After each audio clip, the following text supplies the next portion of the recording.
Let's go. Father, let's start with a word of prayer today. Father, we thank you so much for this day. We pray that you will continue to be with Supriya and Malia and the rest of the Mitchell family at the time of the homegoing to the Lord of Pastor Steve Mitchell. Pray that you'll bless us all. Help us keep everything in proper perspective, knowing that you are in control of all things. Bless us this day. In Jesus' name, amen. Well, I mentioned Pastor Steve Mitchell. As you know, he passed away a week ago Friday. The celebration of life service was yesterday. I would highly recommend that if you really want to understand a lot about Pastor Steve, that you go and watch the celebration of life service. It's on the Fellowship Bible Chapel YouTube channel. I think you will find it uplifting and interesting.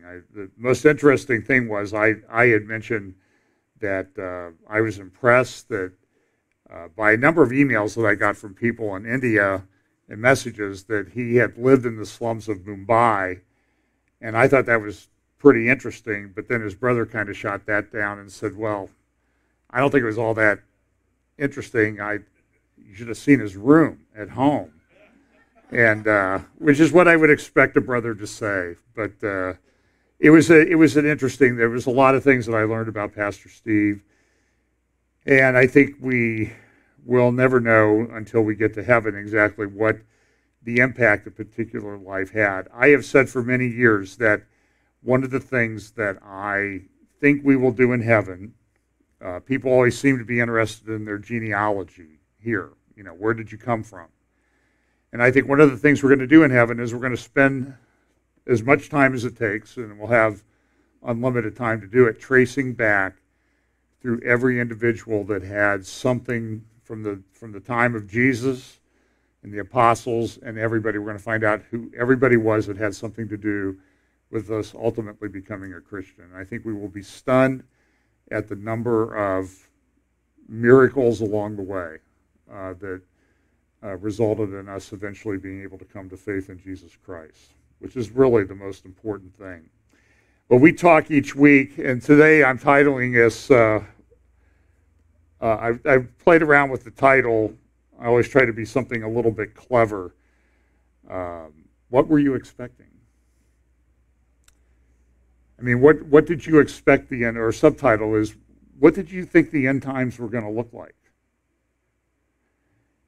Because, as you know, it seems like every week there's about 3, 4, 5 curveballs, knuckleballs thrown with things that we didn't expect. I did an interview. You might find it on Facebook. Dr. Mike Spalding. I went up Monday night to Lima and we did it. I don't know if the audio was that good. I'm going to try to redo the audio, but I just had other things to take care of this week and didn't get that done. But we were talking, and one of the things we talked about was, so we have all these people like myself and others that do these prophecy updates. Now, we're not prophets. We talk about things that are going on in the world relative to a biblical worldview, the Bible, apologetics, and prophecy, and how things appear that they're going to work out. And I have to tell you, though, that I don't think, and I said this to Dr. Mike, I'm pretty sure that nobody called 2020 correctly. We have to be honest about that. It started off fairly conventionally. There were some rumors of a virus outbreak in China. I believe, I'd have to go back and look at what I was talking about on the first Sunday in January this year. But things didn't seem to be all that out of the ordinary. Then as we moved into January, we started hearing more about this virus and a massive lockdown in Wuhan, China. A lot of speculation as to whether the virus was man-made or it came from a wet market. I'm more convinced as time goes on that it's some sort of a bioweapon. I'm not sure exactly how all that works. But I'm also concerned that there might be more coming. And that has led to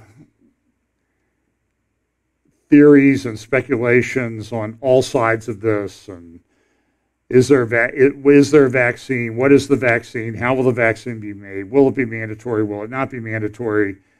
What's it going to do? What's it going to be made of? And as I've researched it fairly extensively, my conclusion is I'm still sort of in a wait-and-see mode on exactly how this vaccine is going to be made, or if it's even going to be available. For example, there were a number of news articles this week about the fact that even if they come up with a vaccine, it's going to be very, very difficult to roll it out to the public because it has to be specially refrigerated, at least the major candidates for the vaccine. And how do you do that logistically? It's not an easy thing to do because the way the vaccine, at least some of the early candidates for it are being made, require a special kind of refrigeration that just conventional refrigerated trucks, I do not think, are equipped to handle that. So how do you distribute it? How do you get it out? Where do you go to get it? All these things, I just think it's not going to be as easy. But it's just one of the many things that we talk about week to week here about everything that seems to be converging. But clearly, as Dr. Mike and I talked the other night in Lima, nobody really called everything in 2020. We knew there were inklings of a plan that was going to be coming out from the Trump administration. That was finally released at the end of January. And my personal view is, look, I don't know if it's directly related or not, but ever since that thing came out, it seems like all hell is really broken loose. And we live, again, in a disrupted world. Again, I will remind you that we put these updates up also at Remnant Truth Network, rtntv.org. You can go to the Google or Apple app stores for your iPhone or iPad and download a Remnant Truth Network app if you choose to do so.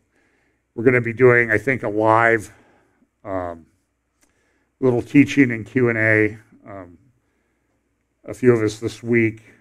I'm not sure who all's participating right now. It's 6 days away, so I'm not sure that it's on my radar yet because it seems pretty far in the future. And who knows what's going to happen in the meantime. But as we sort of hurtle towards this end period in the end times, there's a lot of verses that I could cite. I could cite the verses out of Matthew and Luke about the fact that in the last days, perilous times will come and people will be distressed. This passage that I used quite a bit out of 2 Timothy chapter 3 describes what people will be like. This know also that in the last days perilous times shall come. So when you see perilous times, I guess the question is, what were you expecting? We're warned over and over that that's what it's going to be like. I was looking back. I meant to do this, and I apologize. I completely forgot with the press of things that have been going on here in the last couple of months, especially over the last month, 4 weeks.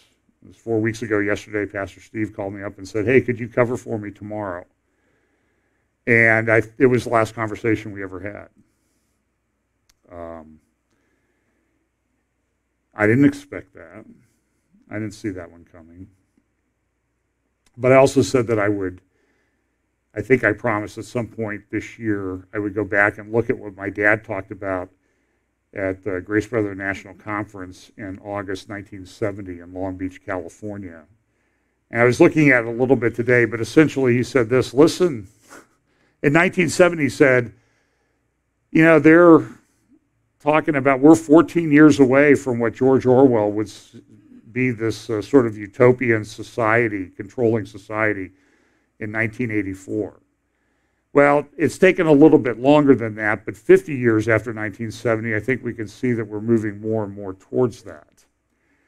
So as Paul said, this know also in 2 Timothy chapter 3, that in the last days perilous times shall come. For men shall be lovers of their own selves, covetous, boasters, proud, blasphemers, disobedient to parents, unthankful, unholy, without natural affection, truce breakers, false accusers, incontinent, fierce, despisers of those that are good, traitors, heady, high-minded, lovers of pleasure more than lovers of God, having a form of godliness but denying the power thereof. From such turn away. And then more directly to people in the church in 2 Timothy chapter 4, Paul said this, for the time will come when they will not endure sound doctrine, but after their own lust shall they heap to themselves teachers having itching ears, and they shall turn away their ears from the truth and shall be turned unto fables. And we talk about that here periodically. We've talked about this thing called the Enneagram and mysticism and spiritual formation and all these things that are coming under the church under various guises. And by the way, as the spiritual formation thing, Pastor Steve and I worked quite a bit together on that as we sort of formulated our ideas. I even wrote a paper about that.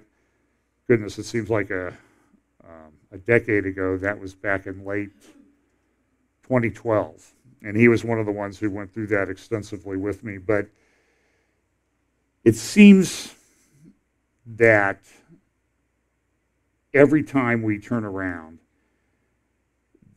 like every week there's something that happens. Or more, maybe every day.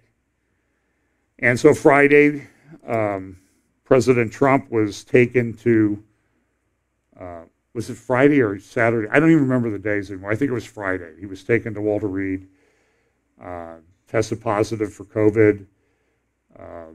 Has been given some antiviral medications that aren't necessarily yet approved by the FDA. And then there's all kinds of speculation out there about, are we getting the truth from the White House? Are they lying about things? Is he really bad? Is he not bad? Is he okay? He's coming home today. He's not coming home for 7 to 10 days. And right in the last 30 days of a push on the presidential campaign. And everything's been thrown into turmoil. You'll see a lot of speculation. What happens if the president is incapacitated or dies? What happens if a presidential candidate dies before the election? What do you do with the ballots? Well, it's too late to change the ballots now. I mean, there's already been, my understanding is over 2 million people have voted already. I think early voting in Ohio starts Tuesday. I think the 6th. So there'll be a lot of people voting, and what do you do if the candidate passes away? We're really in sort of uncharted territory. That's why I also thought about calling today's update uncharted territory. And so there's all sorts of accusations flying. The White House is lying. They're not lying. Somebody's telling the truth. Somebody's not telling the truth. This source says, this anonymous source, and it really is sort of a state of confusion. I think what's been most troubling, and I'd like to think that I would be above this if it was a candidate that I really didn't support, the reaction of some people has just been absolutely shocking. Here is, I believe she was a former spokeswoman for Hillary Clinton, Zara Rahim. It's been against my moral identity to tweet this, but for the past 4 years, but I hope he dies. Nadia Bolz-Weber is a Lutheran, emergent pastor, pastrix, whatever she calls herself. She is a theological mess. I'm going to read what she tweeted, just because I would rather people, I don't want to try to mischaracterize her words. So this day and age, it's easy to get this. Here's a screenshot of her a tweet she did the other day. Create in me a clean heart, O God, and renew a right spirit within me, because the joy I felt about today's news felt good for a minute, but only in the way that peeing my pants feels warm for a minute. And now it's cold and smells bad, and I'm embarrassed. I don't even know why you would say that, especially if you were one who holds yourself out to be a pastor. And she goes out and she does these conferences with people like Jen Hatmaker and Nicole Norderman and other people like this. This is all very troubling and disgusting. The implications also of President Trump have implications on the confirmation of Amy Coney Barrett as the next Justice of the United States Supreme Court. Why is that? Well, 3 Republican senators have now tested positive for the coronavirus, 2 of whom are on the Judiciary Committee, Mike Lee and Ron Johnson, I think, and I forget the other one. I think he's from North Carolina. They're all in quarantine now, and they can't go to participate in the hearings, and they can't vote. So the Republicans have 53 to 47 votes, but 2 have announced that they're not going to vote to confirm because they don't think the confirmation vote should be held before the next president is sworn in. Susan Collins and Murkowski from Alaska won't vote. So that takes it down to 51 possible votes in favor, assuming no Democrats would vote for her. And now you have 3 Republicans that aren't there, so that takes it down to 48. And it all gets very, very dicey as to whether they're going to be able to have a vote or she would get the vote to confirm her. So this is all just, I think it's sort of thrown Washington into even more of a state of chaos than it has been for some time. And I'm sure the parties will try to take political advantage of what's going on. While this is going on, we have this situation of these fires in California. And they're just absolutely stunning in their scope. We've spent a lot of time in California over the years with Pam's parents living out there. We've been out there when there's been fires, there's been massive fires, but these are unprecedented. This is the word that you hear all the time, unprecedented. They've never seen fires like this. So up in Napa Valley, which seems to be the epicenter of the fires right now, 17 wineries have been destroyed, some historic ones. A very highly rated restaurant and inn were destroyed in the fire. And now the fire has burned, totally this year, 4 million acres have been burned in California since mid-August. I believe the largest amount burned in any single fire season, and we're not even all the way through the fire season. It's still just sort of getting started. The biggest number ever was about 2 million acres. So we're almost at double that. Homes are being destroyed, lives upended. It just seems like you hear this unprecedented term all the time. This is from the front page of this morning's San Francisco Chronicle, States Crises, California's Crises Converge in Fires. And it just seems like everywhere you turn, there's something like this. Pam mentioned this to me yesterday. I had not seen it. There was flooding in sort of around the French-Italian border in southeastern France. One mayor described this as the worst flooding in living memory in that area. The news report said a number of villages suffered serious damage around the southern city of Nice. Its mayor described it as the worst flooding in living memory. Winds as high as 112 miles per hour, and areas got as much rain in 12 hours as they usually get in a year. And again, the constant thing of the term is unprecedented. Today is the opening of a new museum in the United Arab Emirates, and I mention it because, of course, with the recent peace or normalization agreement between Israel and the United Arab Emirates, there's been a lot of focus on what's going on in those emirates. Now, these are about 7 separate kingdoms that have kind of joined together, and they elect someone to be sheikh or ruler over them. So you have Dubai, you have Abu Dhabi, and we've talked about the fact that they have this House of All Faiths with a synagogue, a church, and a mosque that they're building in Abu Dhabi. The Pope has been there. He signed this big agreement between the Catholic Church and Islam. And then this is what's opening today in, I can't remember if this is in Dubai or Abu Dhabi. I think it's in Dubai. It's called the Museum of the Future. It was a museum that was designed completely by algorithm. There are no real cross beams in there. It's all designed by artificial intelligence, and it's called the Museum of the Future. Here's a little video that they're playing in conjunction with the opening.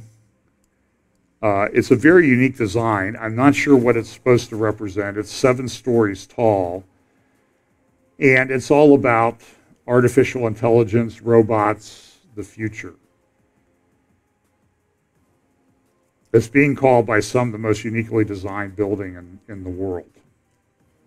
I only mention this because of this, what's been done in building Dubai. These massive buildings, the tallest building in the world. They made these artificial islands, although they're having some trouble with those because it's resulting in people bought these oceanfront homes and these like palm islands, a big thing, you can see it from space.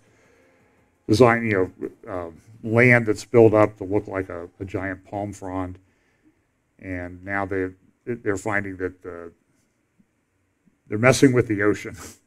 And so these people have these massive homes and they're living on brackish water. Also, the Pope never seems to tire of putting out his points. It's kind of an interesting encyclical. I was just reading a little bit about this before I came in here. It is his encyclical letter, Fratelli Tutti. And what it is what we need to do, what the world needs to do after this pandemic and health crisis. It's the usual socialist nonsense that you would expect from this Pope. It criticizes private property. I was reading through it quickly. It's got like, it's like 95 pages long. It has something like 200, excuse me one second.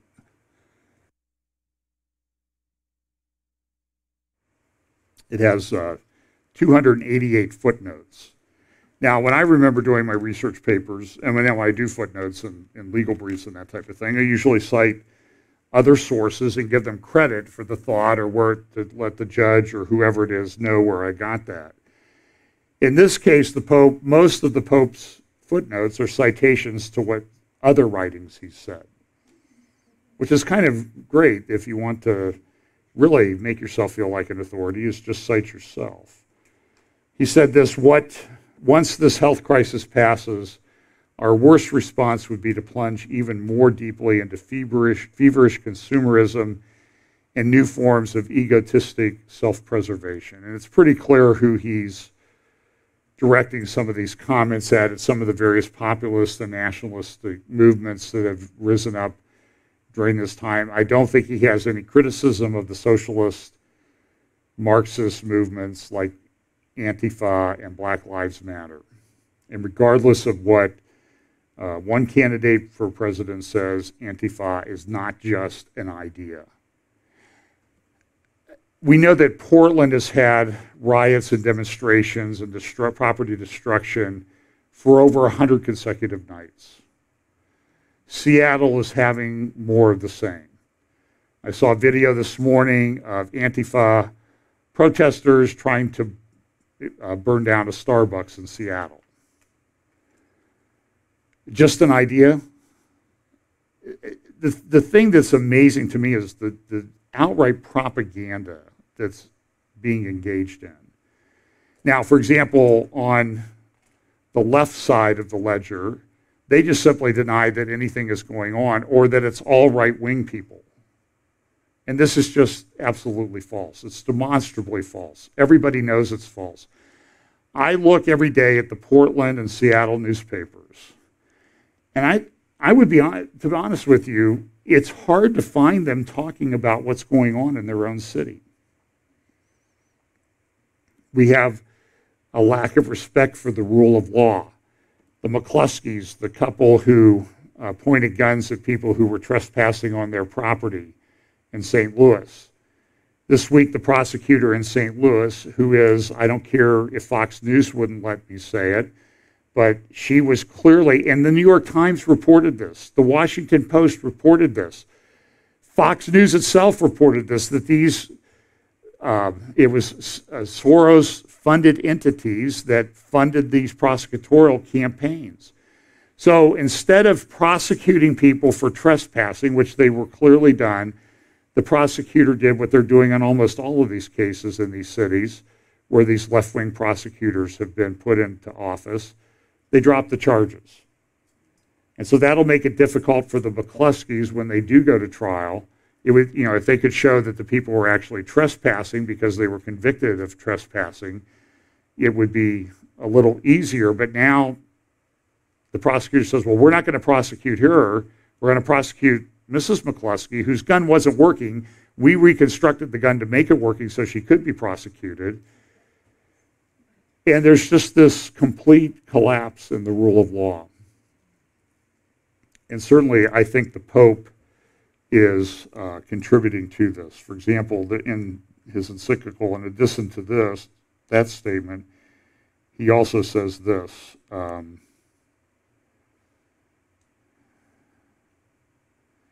No, I'm not seeing it.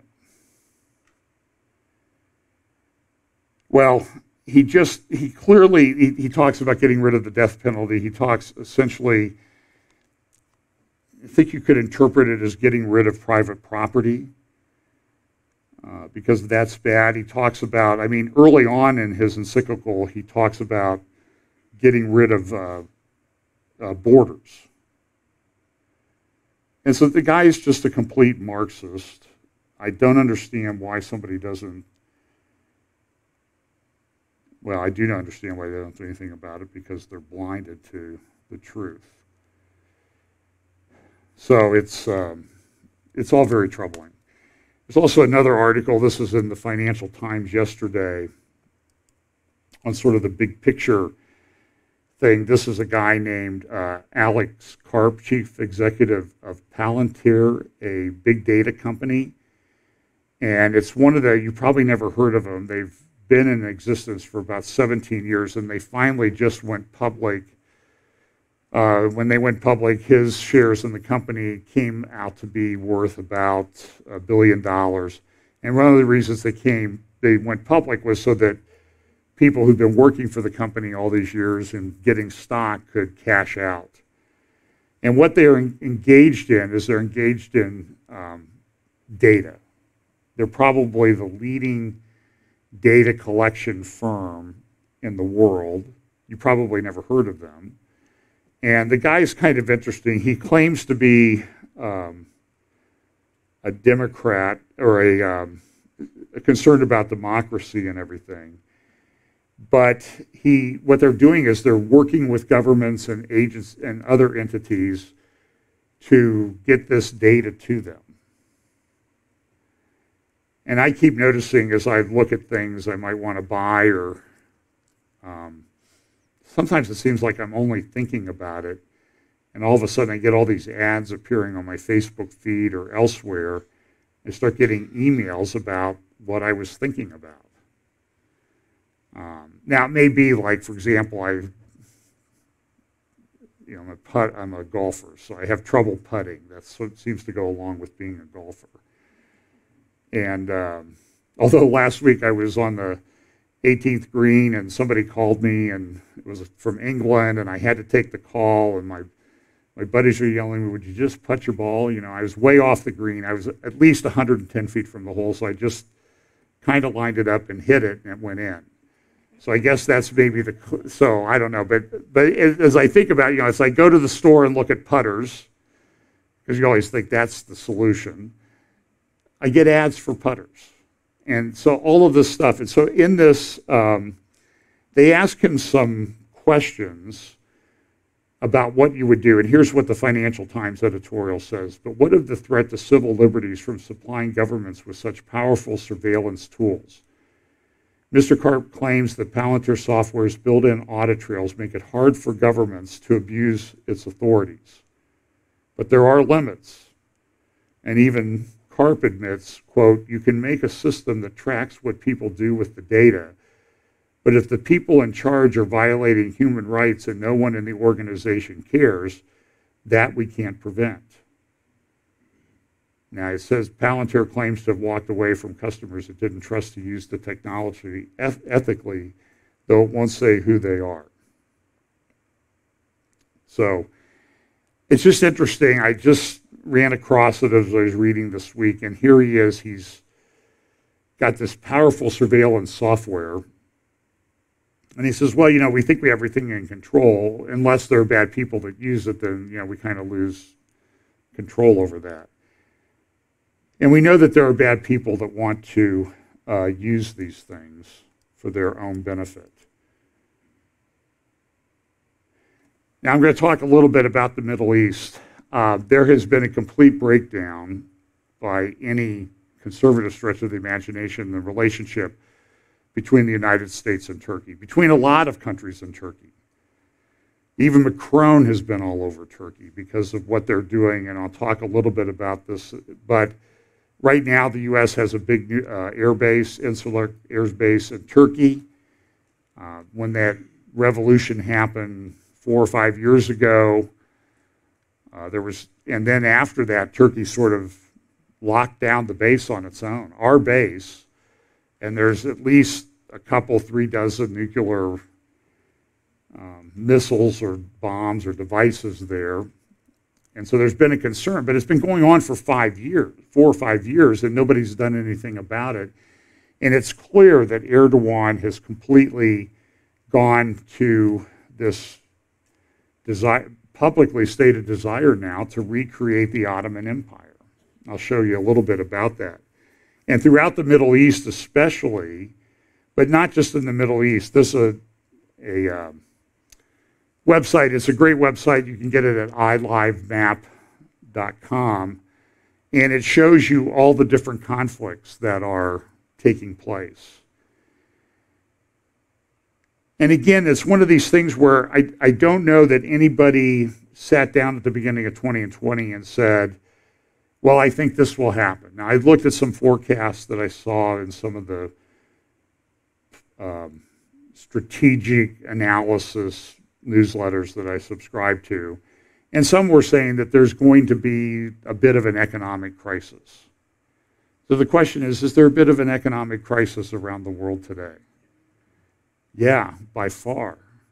The numbers I'm seeing are just absolutely shocking.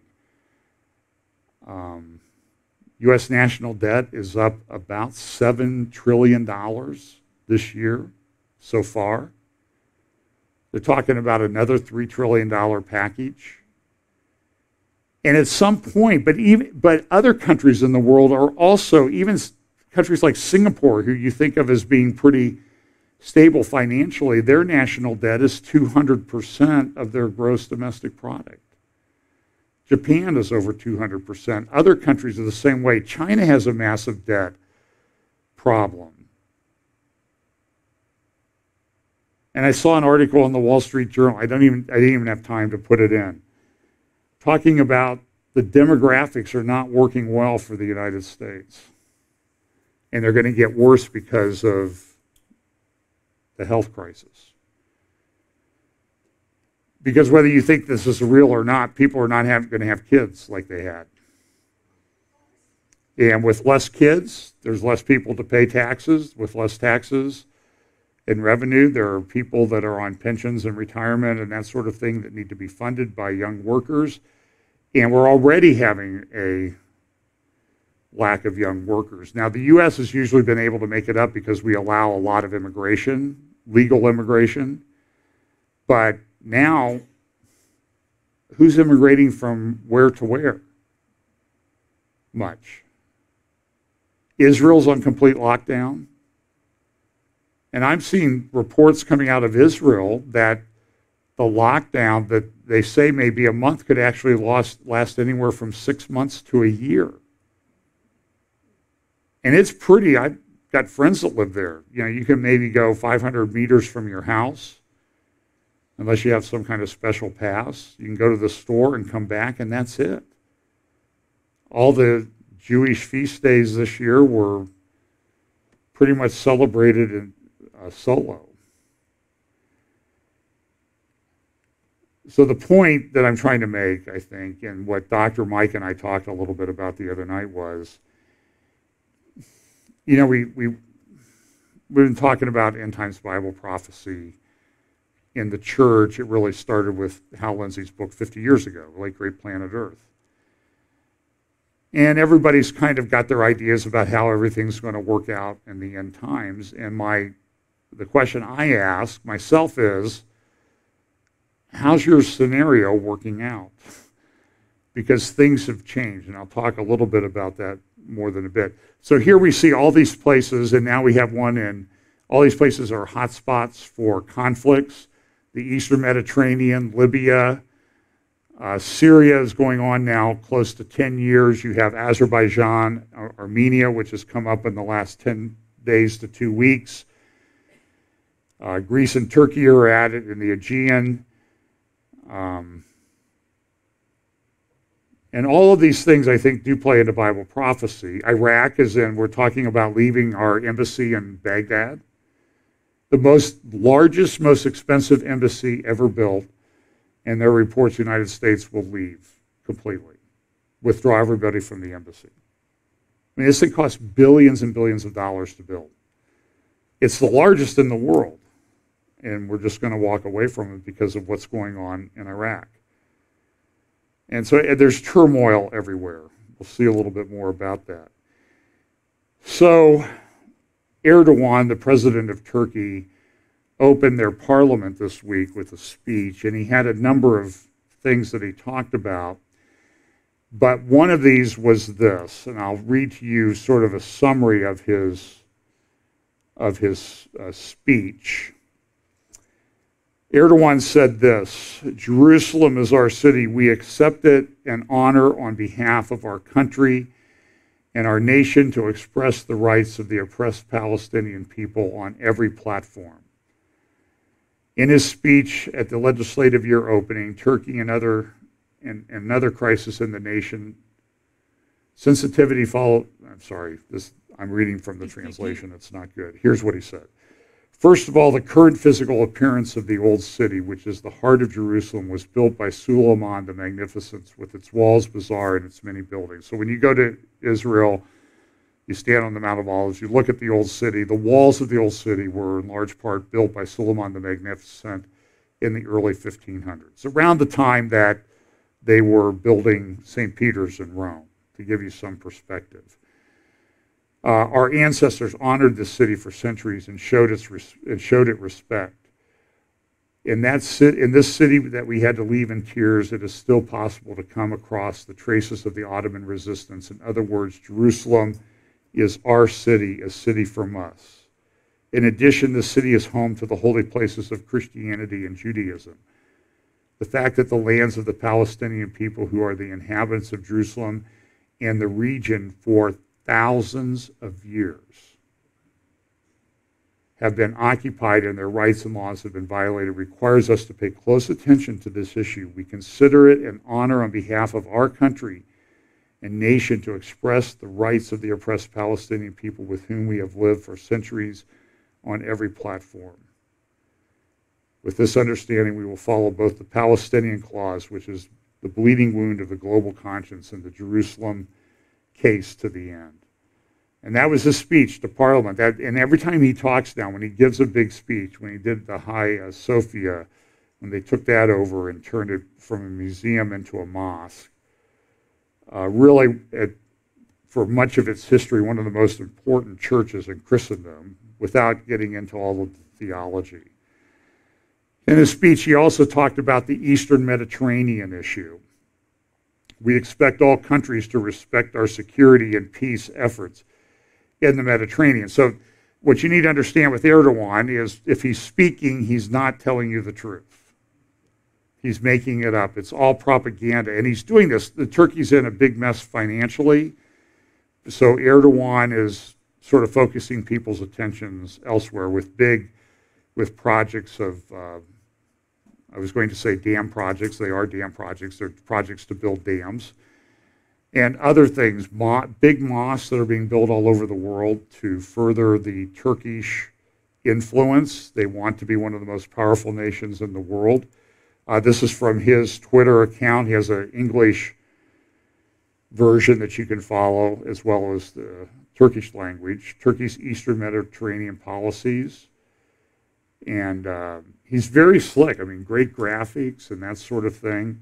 Here's a report. This is not a, I don't have any audio, so I'll kind of narrate through this.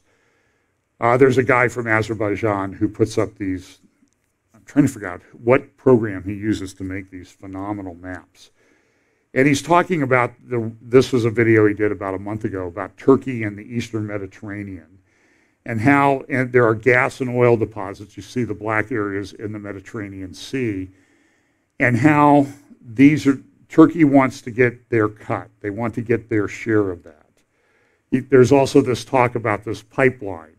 So when you look south of Cyprus, and Turkey has occupied the northern part of Cyprus since about around 1970, there's a field here. You'll see it circled in just a second. It's called the Aphrodite gas field. It's not a huge gas field. As gas fields go, it has maybe 6 to 8 trillion cubic feet of gas and I don't know how many million barrels of oil they think that they will get from that. By the way, if you compare that to the gas field in the Black Sea that they discovered, the Aphrodite field is much, much larger. And so Turkey's claiming, well, you know, we have northern Cyprus, although nobody recognizes this. This is the purple area. So we really, that's in our territorial waters. And to the right of that, you can see the Leviathan field from Israel, and then also the Lebanese field and the Syrian field in the Mediterranean, what everybody's claiming to, and what most international law recognizes as their territorial waters. But Turkey's been trying to extend their territorial waters from the north there as far south as they can. They want to control the Eastern Mediterranean. So what they've done is, of course, what they claim around Cyprus is now butting into what's many believe are the territorial waters of Greece and the Aegean Sea. And you can see, because of where Turkey is and because Greece controls all those islands, Greece really controls the Aegean Sea. But Turkey keeps claiming more and more of the Mediterranean. They've entered into this agreement with Libya, where you'll see that corridor that is there. And part of the reason for that corridor is they want to control the flow of gas from the fields of Egypt and Israel to Europe. Now, there are proposals that Israel's going to build a massive gas pipeline from their field, which you see off the coast of Israel, all the way to Cyprus and then to Greece. Turkey wants that gas to transit across Turkey so they can get their cut from the taxes, the transit taxes. But, and so when we talk about this and how it relates to Bible prophecy, there's a lot of speculation that this gas fields that are off the coast of Israel will be somehow the hook in the jaw that brings Russia and Turkey and others down in to attack Israel. The problem with that right now is this: you can see the yellow gas pipeline that's proposed. It's not really getting off the ground. It's going to take 5 to 6 years to build.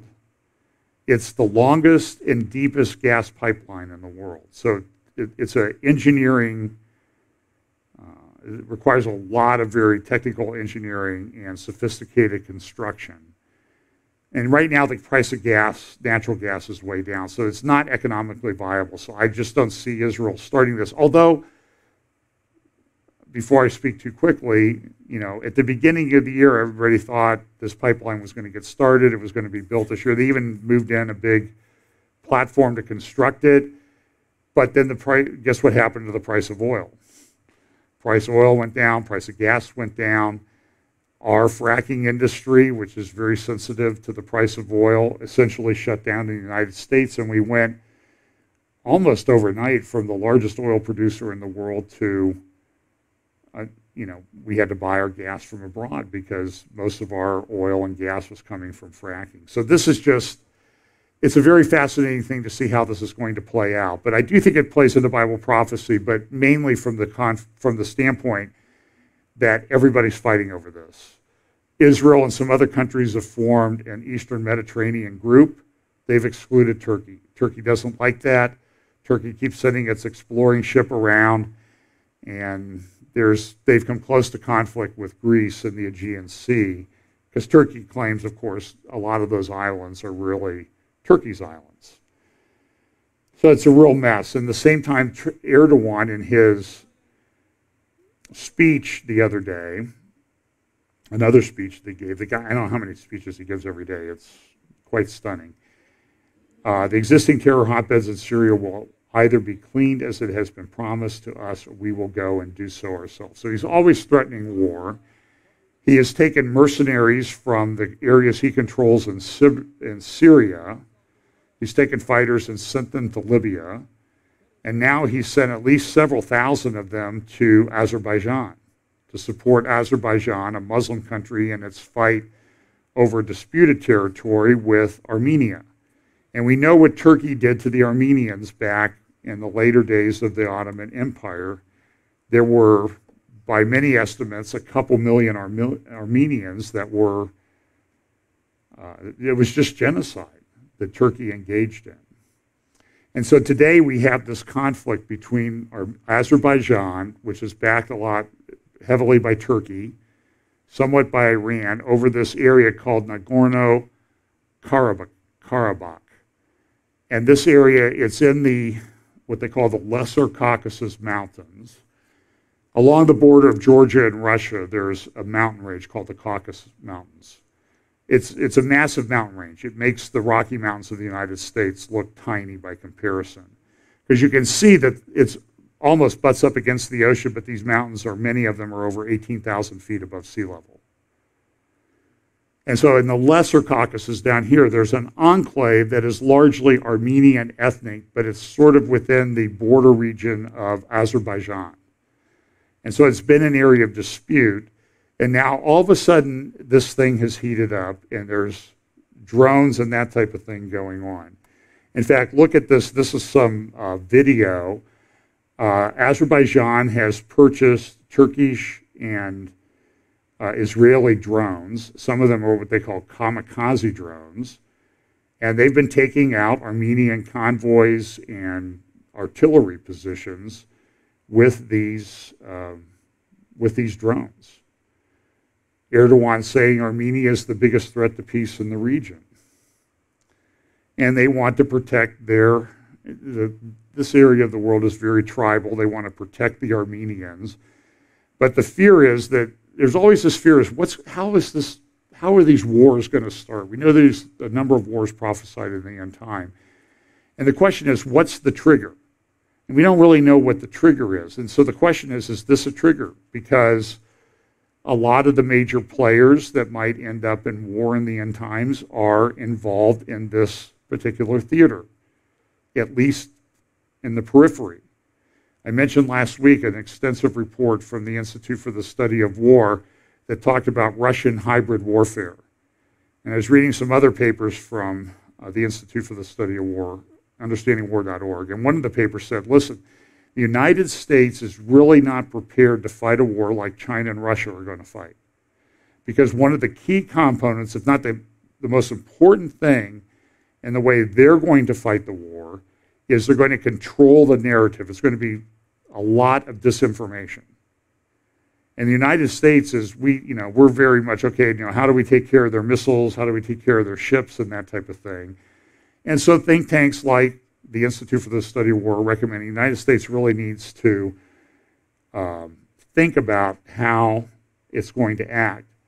Now, natural gas does play into this. This is the Trans-Anatolia pipeline that goes all the way from the Caspian Sea, which is the eastern coast of Azerbaijan, and around the city of Baku, which has one of the biggest gas and oil reserves in the world. And that gas and oil transits across Turkey. Turkey takes its cut out of the fees, and then onto Europe. And so part of the war is Turkey wants to make sure they control what happens in Azerbaijan, which is a Muslim country.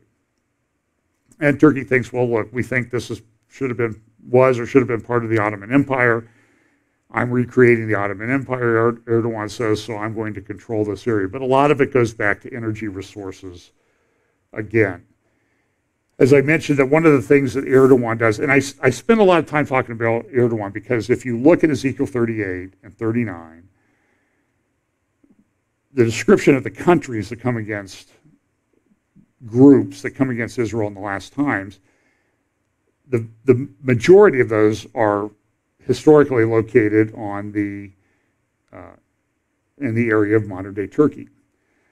And so now here's a dispute that's happening. This is a big political issue in Istanbul right now and may be an issue in the upcoming elections in a couple, 3 years between Erdogan and whoever figures he can stay out of jail long enough to challenge Erdogan, is this Istanbul Canal. And it's about 28 miles long, goes from the Black Sea. It's to the east of the Bosporus, on the European side of the Bosporus.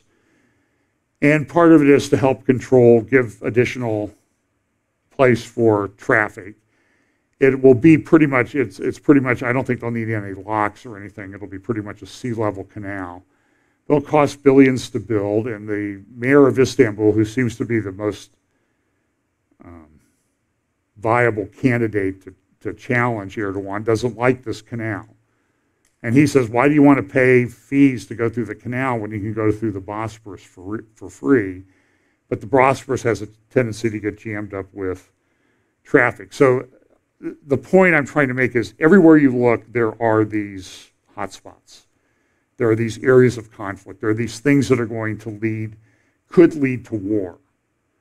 Russia is very interested in the Black Sea because that's how, its ships and its port on the Crimean Peninsula that it took over from Ukraine, that's how they get to the Mediterranean and out into the ocean. That's the only place where they have a year-round access to the oceans.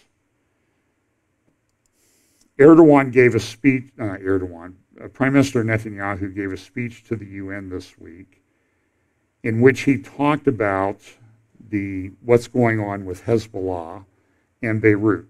Before I do that, though, there's a lot of good articles, one at Geopolitical Futures, about the new Middle East alliance that the Trump administration has been trying to form. And again, I think this does play into Bible prophecy. I don't think this is the covenant of Daniel 9:27. It's something we need to watch but what you see is Israel's really concerned about peace. And they're making peace with people that have for a long time really wanted to wipe them out. And the question is it really a solid peace or not? I'm going to play about a 5-minute clip of an interview on Israel Channel 7 with the former head of the Mossad. He was head of the Mossad for many years. And I think he makes some interesting things. Israel Channel 7, the people that run it, by the way, are Christians. So they do have a Christian orientation. And they do some good work. So they have this couple shows a week called Jerusalem Studio where they talk about issues in Israel and the Middle East. So here's a little bit of an interview with the former head of the Mossad. As we are now speaking at the end of the second decade of this century, is Israel in a better position security-wise than it was? What are the trends if you look ahead?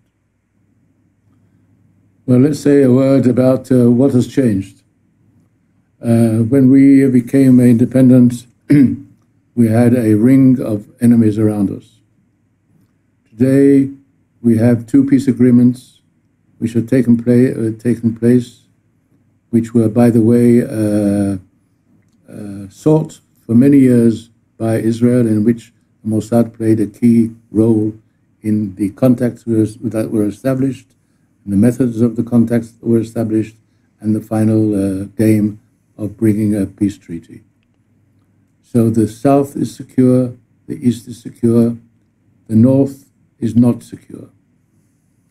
Secondly, we have a whole new set of players in the region who are coming to the fore and who preferred to stay in the background for a very long time. This is the second circle which is surrounding us, which are the Gulf states and other countries in which there are Muslim majorities of one kind or another. But one should add that during Ben-Gurion's time and a bit later, he saw this outer ring as perhaps an opportunity for Israel to get away from the encirclement by the core confrontation states.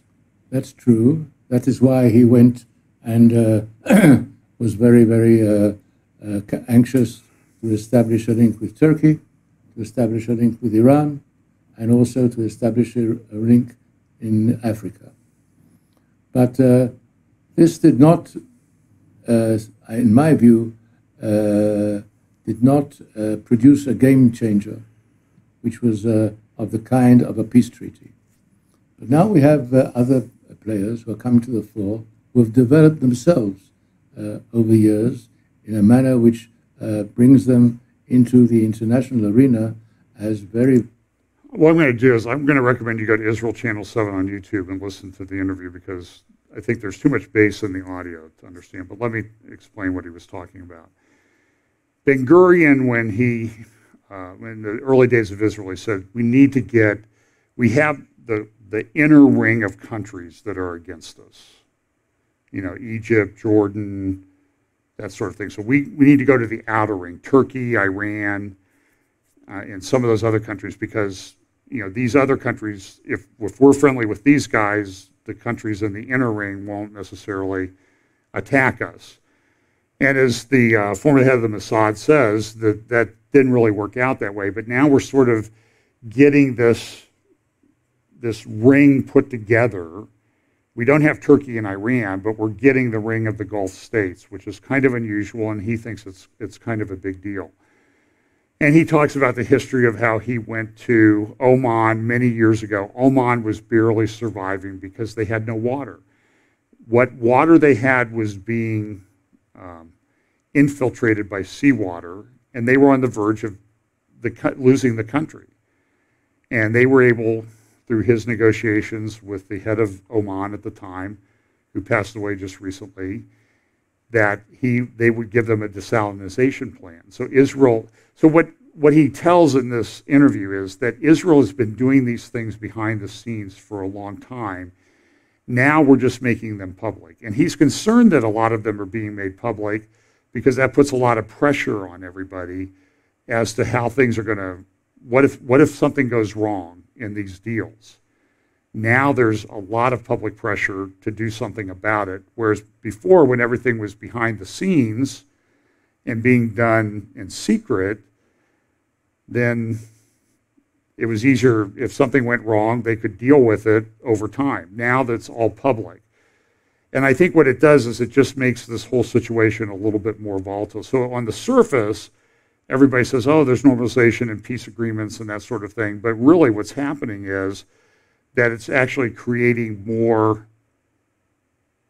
of a public problem for politicians in Israel and elsewhere, and for the Gulf state rulers if something doesn't go the right way.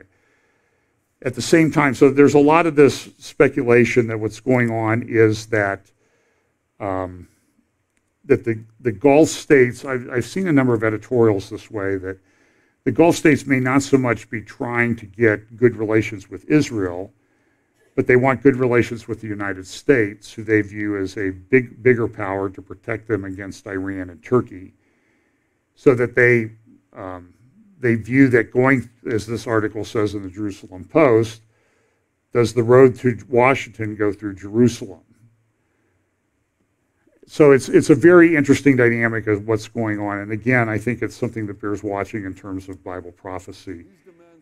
Here is Netanyahu at the UN. This is just a few minutes talking about what's going, well, he didn't go to the UN. It was his virtual speech to the UN. Here's what he had to say. Give me a second here. Okay, here we go.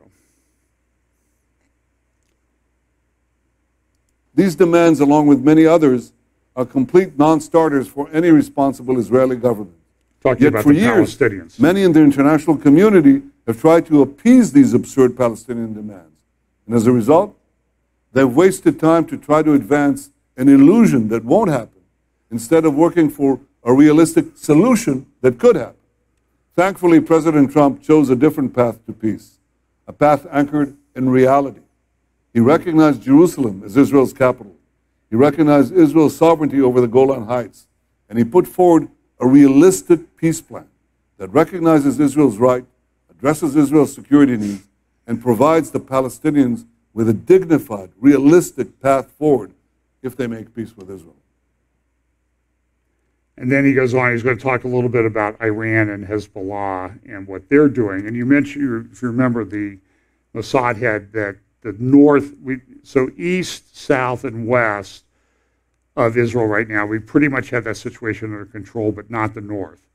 And in fact, the head of the Israeli Air Force, who I played a clip of his from 3 or 4 years ago at a conference, he said, you know, when we have to deal with what's going on in the northern border with Hezbollah and Lebanon, we're going to do shock and awe, and it's going to be over in about 72 hours. It's not going to take 36 days like we took back in 2006. Although he gave a speech this week at a conference, and he sort of sounds like to me he's backing off of that it's going to take a really long time, and it's going to be really difficult to get southern Lebanon under control. The north is a real problem. And we know that this plays into Bible prophecy. So here's a little bit about what Netanyahu said to the UN. These demands, along with many others, are complete non-starters for any responsible Israeli government. Yet for years, many in the international community have tried to appease these absurd Palestinian demands. And as a result, I'm in the wrong slide. They've wasted here's time. The next slide. Sure why these are playing. The critics argued that each of these steps by President Trump would kill the chances for peace. Well, they were wrong. Dead wrong. Those steps advanced peace. Now 2 Arab states have decided to make peace with Israel, and more will follow. The expanding circle of peace will not make an agreement between Israel and the Palestinians less likely. It will make peace between Israelis and Palestinians more likely. Palestinian leaders will increasingly realize that they no longer have a veto over peace and progress in our region. And hopefully, those leaders will ultimately decide to make peace with the Jewish state. And when that happens, Israel will be ready. I will be ready. And I'd be willing to negotiate on the basis of the Trump plan to end our conflict with the Palestinians once and for all. The critics argued that each of these steps by President Trump would... We all saw the terrible explosion at Beirut port last month. The explosion happened here. This is the Beirut port. 200 people died, thousands of people were injured, and 250,000 people were made homeless. Now here's where the next explosion could take place, right here. This is the Beirut neighborhood of Janah. It's right next to the international airport. And here, Hezbollah is keeping a secret arms depot. This secret arms depot right here is adjacent, a meter away from a gas company. These are gas canisters, right here. It's a few meters away from a gas station. It's 50 meters away from the gas company. Here are more gas trucks. And it's embedded in civilian housing here, civilian housing here. The Janah neighborhood residents, this is the actual coordinates. So I want to show you the entrance to Hezbollah's missile factory, because that's what it is. It's right here. This is the gas company, and this is the missile explosive depot. I say to the people of Janah, you've got to act now. You've got to protest this. Because if this thing explodes, it's another tragedy. I say to the people of Lebanon, Israel means you no harm, but Iran does. Iran and Hezbollah have deliberately put you and your families in grave danger. And what you should make clear is what they have done is unacceptable. You should tell them, tear these depots down. Just a few days ago, one of these depots exploded at Ein Kana in South Lebanon. And that is why the international community must insist that Hezbollah stop using Lebanon and Lebanese civilians as human shields.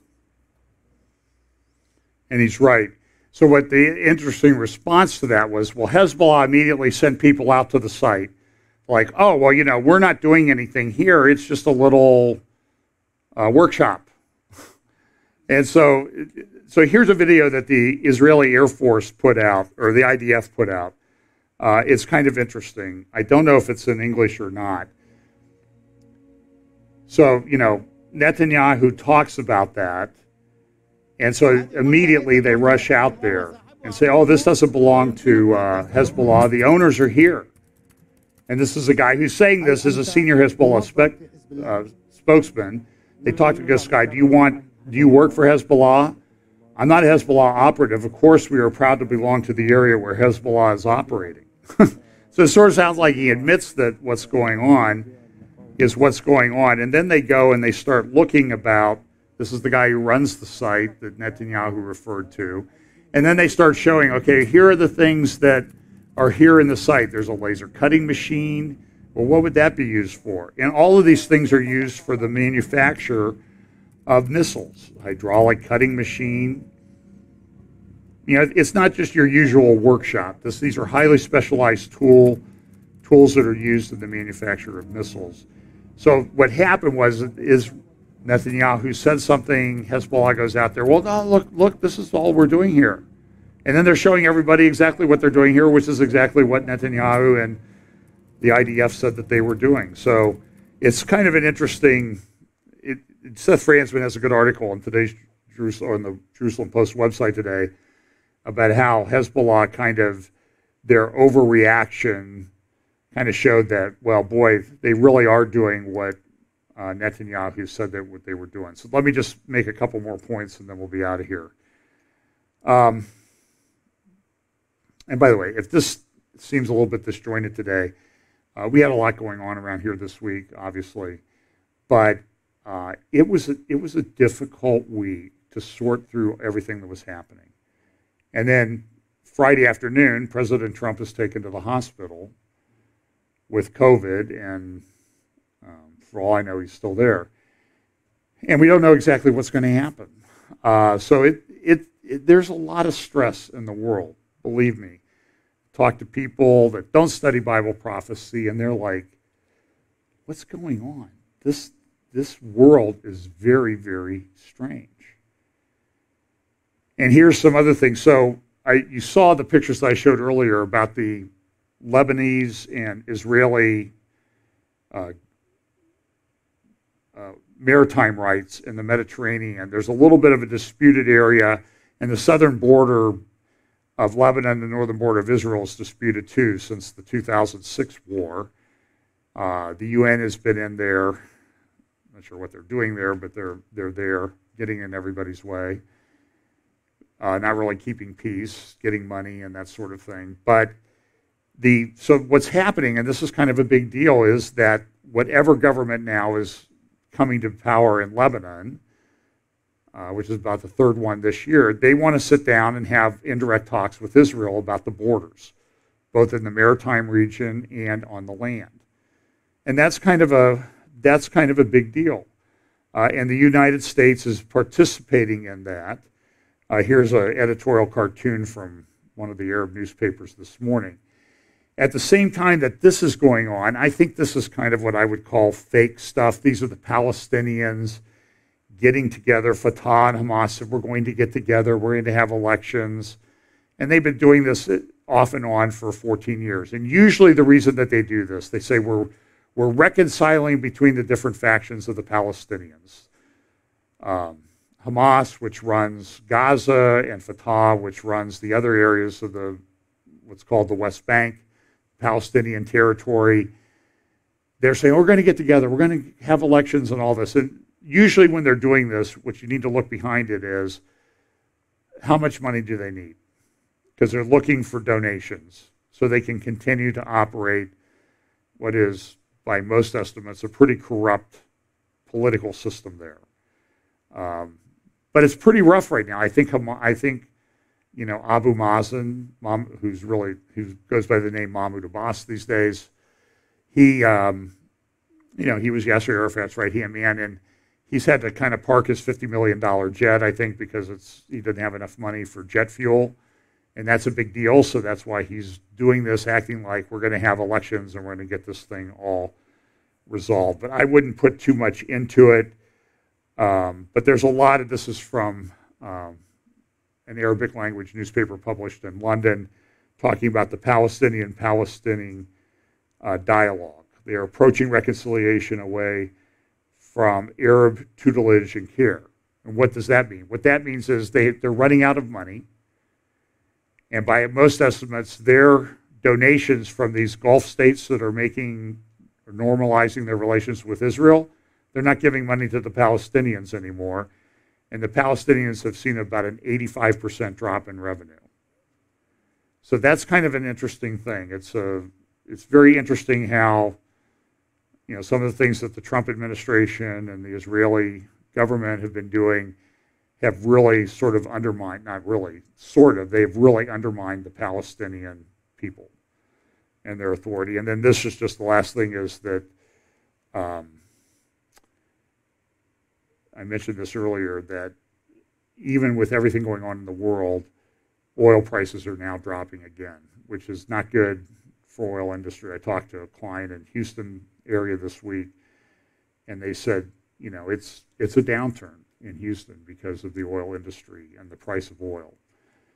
And this has a big impact. So just pay attention, regardless of your politics. Pray for the president and his wife and the others that are ill in our government right now.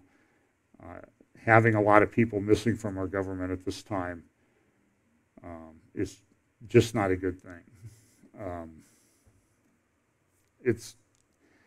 I would just say, and then prepare for the next 60 days to be pretty chaotic on a political, economic, health crisis, whatever scale.